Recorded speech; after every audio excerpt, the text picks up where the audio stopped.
যে মেয়ে ব্রাহ্মণ অর্থাৎ মেয়ে পুরোহিত, যে মেয়েরাও এখন পুজো করতে পারবে, এরকম ভাবে পুরোহিত মেয়েরা হচ্ছে এবং মেয়েরাও পুজো পাঠ করছে। এটা একটা সমাজে সবাই বলছে ভালো দিক, এটা ছেলে মেয়ে ডিসক্রিমিনেশনকে সরানোর চেষ্টা, এবং সমাজের সবাই বলতে চাইছে এটা সমাজের একটা পরিবর্তন, যাতে মেয়েরাও ছেলেদের সমতুল্য সেটা পাবে। কিন্তু আপনি একবার ভেবে দেখেছেন কি এইখানে এটা একটা ছেলে মেয়ে পরিবর্তনও কোনটা সঠিকভাবে নয়, এটা মেয়েদের অধিকারও সঠিকভাবে দেওয়া হয়। আপনি বলবেন কিভাবে? এটা মেয়েদের অধিকার দেওয়ার নাম করে আবার সেই জাতিবাদকেই প্রাধান্য দেওয়া। তার কারণ হচ্ছে এখানে এই যে মেয়ে পুরোহিত যে নিয়মটা চালু হয়েছে, সেখানে তাকে ব্রাহ্মণ ঘরের কন্যা হতে হবে, অর্থাৎ ব্রাহ্মণ ঘরের মেয়ে হতে হবে, ব্রাহ্মণের মেয়ে হতে হবে, তবেই সে মেয়ে পুরোহিত হতে পারবে। এখানে কোথাও কি বলেছে যে কোনো মেয়ে যে সে পুজো করছে, যে সেই পুজোটা করতে জানে বা বেদ পুরাণ জানে সেই মেয়ে পুরোহিত হবে? বলা নাই। এটা তো সমাজের বিড়ম্বনা না? এখন একটা এসসি এসটি ঘরের মেয়েকে যে পুজো করতে পারে এবং সেই পুজোটা জানে বা সে বেদ পুরাণ পড়েছে বুঝেছে বা সে পুজোটা করতে পারে, মধ্যে কথা সেরকম একটা এসসি এসটি ঘরের মেয়ে যদি সেই পুজো করতে চায়, তাকে কি মেয়ে পুরোহিত হিসাবে মেনে নিয়ে সেই পুজোটা করতে দেওয়া হবে? দিবে না। এই সুষ্ঠু সমাজ তো সেটা দিবে না, কারণ ব্রাহ্মণ ছাড়া, ব্রাহ্মণ ঘরে যে জন্মায়নি, কি ছেলে কি মেয়ে, যে ব্রাহ্মণ ঘরে জন্মায়নি সে ছাড়া তো কাউকেই পুজো করতে দেয় না এই সমাজ। তাহলে এই যে নিয়মটা যেটা মানে এই যে জিনিস যে পরিবর্তনটা হলো, এটা তো ব্রাহ্মণ ঘরের মেয়েরা যে পিছিয়ে ছিল সেখান থেকে তারা এগিয়ে আসলো। সে ব্রাহ্মণ ঘরের মেয়েরা যে পরাধীন ছিল সেখান থেকে তারা তাদের অধিকার পেল।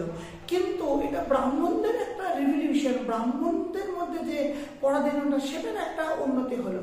কিন্তু এই পুজোটা তো অন্য জাতের, কি অন্য জাতের মেয়েরা তো দূরের কথা, মানে অন্য অসহায় এখানে জাত বলতে অসহায় শোষিত বর্গ সম্প্রদায়ের জাত সব কথাই বলছি,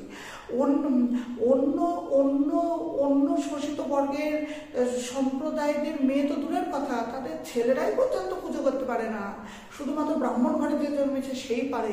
সেক্ষেত্রে শুধুমাত্র ব্রাহ্মণ ঘরের মেয়েদেরকে পুরোহিত বানানো, এটা ব্রাহ্মণ্যবাদে ব্রাহ্মণ্য ধর্মের একটা পরিবর্তন হতে পারে মেয়েদের অধিকার, কিন্তু সমস্ত মেয়েদের অধিকার নয়। তাই এটা সমস্ত মেয়েদের অধিকারই তো নেই।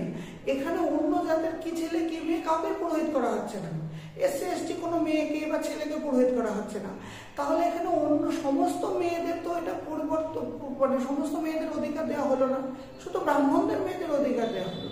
তাহলে এটা নারী আন্দোলন হিসাবে দেখলেও সমস্ত নারীদের সাথে বিভেদ করা, কারণ এখানে শুধুমাত্র ব্রাহ্মণদের নারীদেরকে অগ্রাধিকার দেওয়া হলো, তাই এটা নারী আন্দোলন বা সমস্ত নারীর অধিকারের লড়াই হলো না।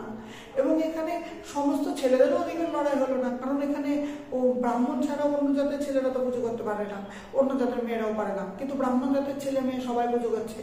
তাহলে এই যে জিনিসটা, এটা তো ডিসক্রিমিনেশন। এবার আপনি ওরা বলবেন এটা আবার কিসের ডিসক্রিমিনেশন, পুজো তো ব্রাহ্মণই করে, এটাই তো ঠিক। যেমন রাজমিস্ত্রির কাজ করে, ইঞ্জিনিয়ারের কাজ করে, ডাক্তারের কাজ করে, সেই রকম। কিন্তু এটার মধ্যে তো ফারাক আছে না। যেমন একজন ব্যক্তি যে ইঞ্জিনিয়ার পড়েছে সে ইঞ্জিনিয়ার হলো, যে ডাক্তারি পড়েছে ডাক্তারি হলো, যে রাজমিস্ত্রির কাজ করে রাজমিস্ত্রির কাজ করছে। কিন্তু এক্ষেত্রে তো সেটা হচ্ছে না। এক্ষেত্রে যে ব্রাহ্মণ কুলে জন্মেছে কেবল সেই পুজো করছে, সেই জাতিটাই পুজো করছে, অন্য কেউ পুজো করতে পারছে না। কিন্তু নিয়মটা তাহলে এটা আর ওটার মধ্যে ফারাক আছে। এটা জন্মসূত্র থেকে বিভেদ করা হচ্ছে। ব্রাহ্মণ ঘরে জন্মলে পুজো করবে, ব্রাহ্মণ ঘরে জন্মলে পুজো করবে, সে বড় হবে, মানে তাকে সমাজে তার প্রাধান্য বাড়বে, পুজো করছে, তাকে একটা বড় মর্যাদা পদ দেওয়া হবে। তাহলে এই জায়গাটা কি হলো, এই জায়গাটা ব্রাহ্মণদেরকে একটা প্রাধান্য দেওয়া হলো। সে কেন, সেটা পোস্ট হিসেবে নয়, কর্ম অনুযায়ী না, সে ব্রাহ্মণ ঘরে জন্মেছে তাই। এটাই ফারাক। যেমন একটা ইঞ্জিনিয়ার বা একটা ডাক্তার বা একটা রাজমিস্ত্রিকে সে কাজটা জানে তাই সে যে কেউ হতে পারে। একটা ব্রাহ্মণ যদি রাজমিস্ত্রির কাজ জানে সে রাজমিস্ত্রির কাজ করতে পারে, একটা অন্য জাতির মানুষ যদি রাজমিস্ত্রির কাজ জানে সেও রাজমিস্ত্রির কাজ করতে পারে। কিন্তু প্রবলেমটা হচ্ছে কোথায়, পুজো ওই একই জিনিস। ব্রাহ্মণরা যেমন বেদ পুরাণ সবকিছু জেনে পুজো করছে, পুজোর পদ্ধতি জেনে, এইরকম যদি একটা এসসি মানুষও সমস্ত পুজোর পদ্ধতি বেদ পুরাণ জেনে পুজো করতে যায়, তাকে তো তাও পুজো করতে দেওয়া হবে না, কারণ সে ব্রাহ্মণ ঘরে জন্মায়নি। তাহলে এই জায়গাটাই তো ফারাক না। যেমন ইঞ্জিনিয়ারিং যেই পড়বে সেই ইঞ্জিনিয়ার হবে, সে ব্রাহ্মণ হোক, সে এসসি এসটি হোক, যেই হোক। কিন্তু পুজো করার ক্ষেত্রে যে ব্রাহ্মণ ঘরে জন্মেছে শুধুমাত্র সেই পুজো করতে পারছে, অন্য কেউ পুজো করতে পারছে না। এই যে জিনিসটা, সে অন্য কেউ সেই বেদ পুরাণ অন্য কেউ পুজো করতে পারছে না, শুধু ব্রাহ্মণ ঘরে যারা জন্মেছে তারাই পুজো করতে পারছে। সে বেদ পুরাণ জানুক না জানুক, অর্থাৎ অন্যান্য, আমার মুদ্রা কথা, অন্যান্য জায়গাতে একটা পরীক্ষা বা একটা জ্ঞান অর্জনের ব্যাপার থাকে, দক্ষতা অর্জনের, সে বিষয়ে দক্ষ হয়ে, যেমন রাজমিস্ত্রির কাজ যে জানে সে রাজমিস্ত্রি হয়ে গেল, সে ব্রাহ্মণ হোক বা সে SC/ST হোক, আবার সে হয়ে গেল। কিন্তু এখানেও বেদ পুরাণ যে জানে তাকেই ব্রাহ্মণ বা পুরোহিত হিসেবে মেনে নেবে এটা হচ্ছে না। ব্রাহ্মণ ঘরে জন্মালেই সে বেদ পুরাণ জানুক না জানুক সে পুজো করতে পারবে, কিন্তু অন্য ধর্মের, কিন্তু অন্য জাতের অর্থাৎ SC/STর মধ্যেও যদি কেউ বেদ পুরাণ জানে তাও তাকে পুরোহিত হিসাবে মেনে নিচ্ছে না। তাহলে এখানে তো ডিসক্রিমিনেশন হয়ে গেল, এটা জন্মসূত্রে হয়ে গেল, কর্ম অনুযায়ী নয়। তাহলে এটাই তো সমাজের বিভেদ। তাহলে যারা এই উদাহরণটা দেয় রাজমিস্ত্রির কাজ রাজমিস্ত্রি করবে, ইঞ্জিনিয়ারের কাজ ইঞ্জিনিয়ার, ওটা ভুল দেয়। কারণ রাজমিস্ত্রি ইঞ্জিনিয়ার যে কেউ হতে পারে যে সে বিষয়টা জানে, কিন্তু এই বিষয়টা কেউ জানলেও তাকে পুরোহিত হতে দেওয়া যাবে না, তাকেই দেবে যে সে ব্রাহ্মণ ঘরে জন্মেছে। তাহলে এটা তো সমাজের একটা বিভেদ। তো এই যে বিভেদটা আরো বেড়েই গেল, ব্রাহ্মণ ঘরের ছেলেই পুজো করুক, ব্রাহ্মণ ঘরের মেয়ে পুজো করুক, সেই যেটাই হোক, সেই ব্রাহ্মণ্যবাদীদেরই তো প্রাধান্য বেড়ে গেল, সেই জাতিবাদটাই তো বড় হয়ে গেল, সেই ব্রাহ্মণই বড় সেটা হয়ে গেল। অন্য কাউকে তো পুজো করতে দিচ্ছে না, অন্য কোনো SC/STকে, কি ছেলে কি মেয়ে। তাহলে এখানে তো তাও জাতিবাদ থেকেই গেল, এবং এটা সমস্ত নারীর অধিকার হলো না, শুধু ব্রাহ্মণদের নারীর অধিকার হয়ে গেল। তাহলে এটা তো সমাজের ডিসক্রিমিনেশন, এটা তো বড় পদক্ষেপ নয়।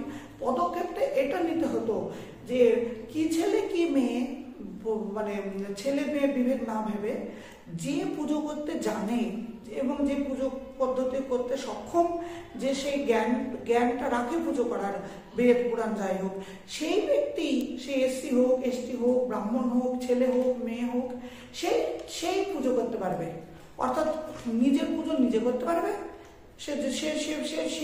মানে সেই পুজো সম্পর্কে জ্ঞান, সেই বিষয়টা সম্পর্কে জ্ঞান, সেগুলো জেনে নেবে, পুজো পদ্ধতি জেনে নেবে, বেদ পুরাণ জেনে নেবে, দিয়ে সে নিজের পুজো নিজে করবে, সে SC/ST হোক, ব্রাহ্মণ হোক, যাই হোক।